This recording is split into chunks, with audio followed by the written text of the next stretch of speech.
Brainiacs, have you ever entered your house, put your keys, wallet, or some other object into an undesignated place, walked into the next room to grab something, only to find out later that you forgot where you put your keys?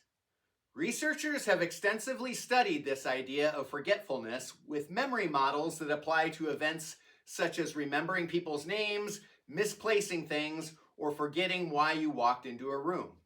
There are many reasons we forget important information.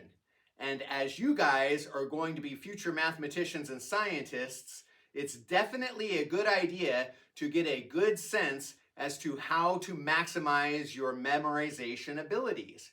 We do this by experimenting with memory techniques to determine which ones work for us and which ones need to be adjusted.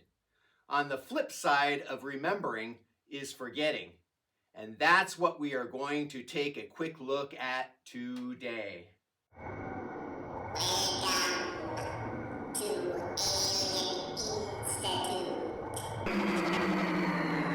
Okay, so you throw your keys on the windowsill above the kitchen sink while you're getting a drink of water. Of course, it's assumed that later you'll remember that they are there. You get your drink of water, then you walk into the next room, your bedroom, to grab a math book that you need for tutoring one of your students. 10 minutes later, it's time for you to head out the door to go tutor. You go to grab your keys, and bam, your brain seems to shut down. What causes this minor malfunction? This common frustration everyone has experienced. Naturally, most of the time we push past the forgetfulness, chalk it up to a minor inconvenience, and don't give it another thought until it happens again. So why this particular topic today? The topic today comes from a collision of two worlds. You see, the other day I was doing some German comprehension practice, and there was a moment of serendipity. In the back of my mind, while watching the channel, Naturlich German, I was thinking about potential memory topics to analyze for Alien Institute. This gal here, Anna, started in a weird coincidence to discuss an experiment on forgetfulness. Of course, as mathematicians, we don't think coincidence, we just think that we were primed to notice. Since I was thinking about memory techniques, my brain was primed to notice anything having to do with that topic. Anyway, the experiment she was talking about, she called the Ereignis model. I'm not sure if the translation is exact, but we'll call it the events model. This experiment was done by the researchers Gabriel Radvansky and David Copeland, who are primarily affiliated with University of Notre Dame. The researchers set up a virtual experiment where the subjects in the experiment controlled avatars. One group of subjects would walk their avatar into a room where there was a table with objects on it. Each of the subjects would pick up an item off the table and put it into their virtual bag, where they couldn't see the item. They then would walk a predetermined path within the virtual room. Let's just say the path took 100 avatar steps to complete. The second group of subjects walked into the same room, also as avatars, picked up an item off the table, and also put it into their virtual bag, just as group 1 did. But this time, the avatars walked 100 steps through a virtual door into another room. Just as in group 1, the subject couldn't see what was in the bag. Later, all subjects were asked what item was in their bag. For the subjects in the group who walked through the door, known as the spatial shift subjects, researchers found that the information was less retrievable. That is to say, the subjects had a harder time remembering what was in their bag if they belonged to the group who walked through the virtual door. The way that Anna from Naturlich German explained it was that the brain, when it walks through the door, makes room for the new information. In a procedural way, the brain, most likely through a chemical criteria, recognizes that it hasn't logged in anything of real importance from the last room. So it wipes all of the information from the old room clean. In Anna's words, you mach Platz, or make place for the new incoming information from the new room.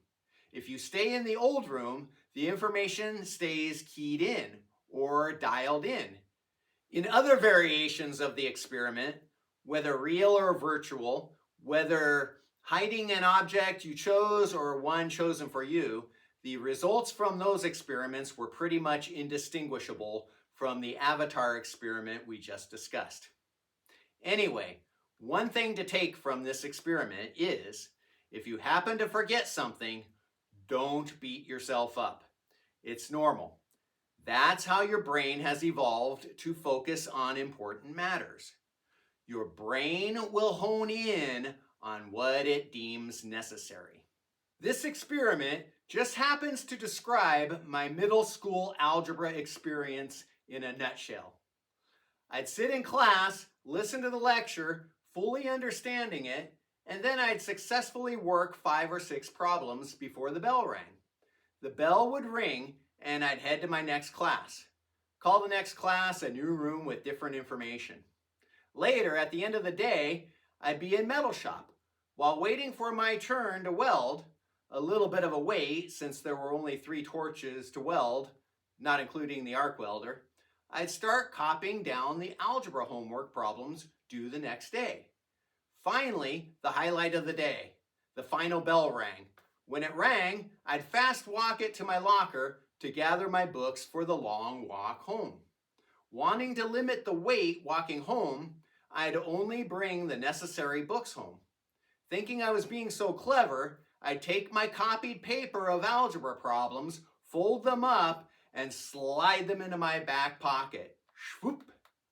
Now I didn't have to carry that heavy algebra book home. An hour later, I'd get home, throw my school stuff into the house, and hang out with my friends till dinner time. After dinner, it was time to get serious about schoolwork in my household. Here we go, Algebra 1. I'd grab my list of problems, impulsively estimating my finish time. With my estimated 3 minutes per problem, allowing for 8 minutes if there were word problems, I should be done in about an hour. Since I had already done some problems in class, I started with problem 11. I would look at the problem with excitement, anticipating an easy victory. But within seconds, that bright expression I had started out with soon turned into a look of confusion. How could something have been so clear earlier that day and only hours later become so confusing? I remembered back to my 6th grade teacher, Mrs. Boulderman, and her telling us how confusing hieroglyphics were, and thinking to myself, while looking at the algebra problems, I might as well be deciphering hieroglyphics without the Rosetta Stone. Well, since I wasn't making any headway with my algebra homework, and in the spirit of the Rosetta Stone and ancient Egypt, I found it much easier to daydream about the mummies, the Sphinx, and the mysterious hidden rooms in the pyramids of ancient Egypt. What really happened to King Tutankhamun? Anyway, I had to face facts. I had to wake up early in the morning, walk to school with my friend Matt, and get my book, which was filled with example problems. Also, the algebra teacher was always in class early to field questions. She was like a drill sergeant, but at least she was there. So let's do an analysis. This is your chance to be a scientist. Run your own experiment on yourself. Essentially, be your own guinea pig. So instead of feeling the stress of the situation, let's look at an instance of forgetting as a chance to reframe the situation. We could go as far as looking at a forgetful instance as a perfect moment for self-improvement. So if I could talk to a 13-year-old me, how would I improve my process to attacking algebra? Well, as far as misplacing keys, it's always good to have a designated storage place, but sometimes it's not practical. In that case, pause and say what you're doing in words and make a mental snapshot of the keys in that particular location before passing into the next room or picking up your telephone. But for the 13-year-old algebra student, here is a rough analysis. We must recognize that it's impossible for the brain to store every detail of the day. We'd go nuts if we tried. You will learn that big success comes from understanding your limitations. Another way to say this is to really get to know yourself and know your weaknesses. Learn fast from your mistakes. From there, you have two routes you can go. One, reduce the limitations. In other words, make your weaknesses your strengths. Or route two, bypass your limitations. Whenever we do self-experimentation, the goal should mostly be to maximize information and understanding while minimizing time. Avoidance of a limitation is acceptable if it's a means to complete your goal.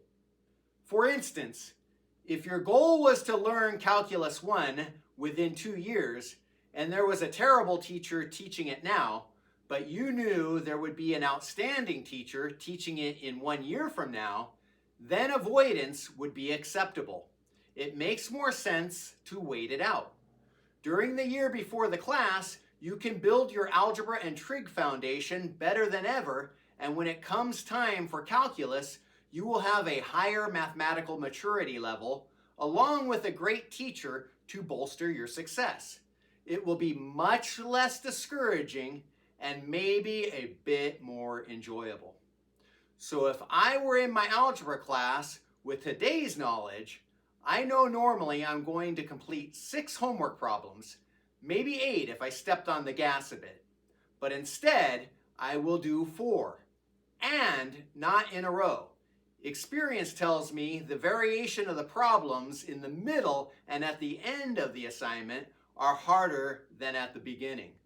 So I will do problem numbers 7, 19, 31, and 65. I span it out. This spreads out the difficulty levels.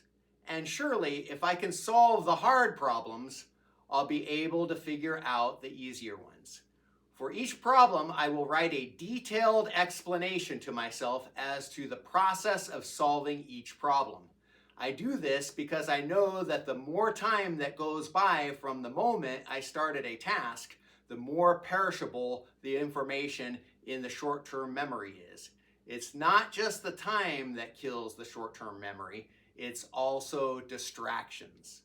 When you think about it, one 50-minute time slot to learn an algebra concept is not really enough time to make real connections in order to move information from your short-term memory to your long-term memory. So writing down my understanding of the problem at the time will let me relive it later when it's time to get to work. I make the instructions so detailed that a 5th grader could follow the logic. I make sure I check the answers, not only to make sure I'm doing it right, but also it's important to develop, as much as possible, a positive emotion to the task. And getting something correct in my book is positive. At lunch, I will look at my mathematical explanation to make sure it's still clear to me. The repetition also serves as reinforcement. The more times we see something, the less likely we will forget it.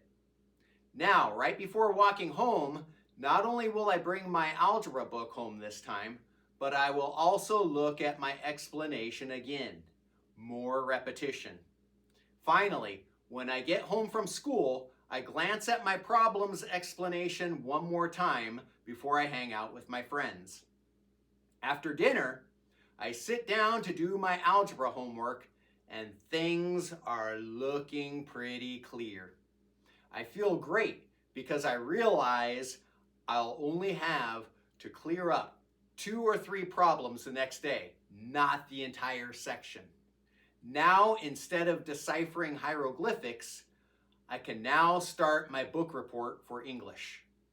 My report just happens to be the theoretical techniques in the construction of the pyramids.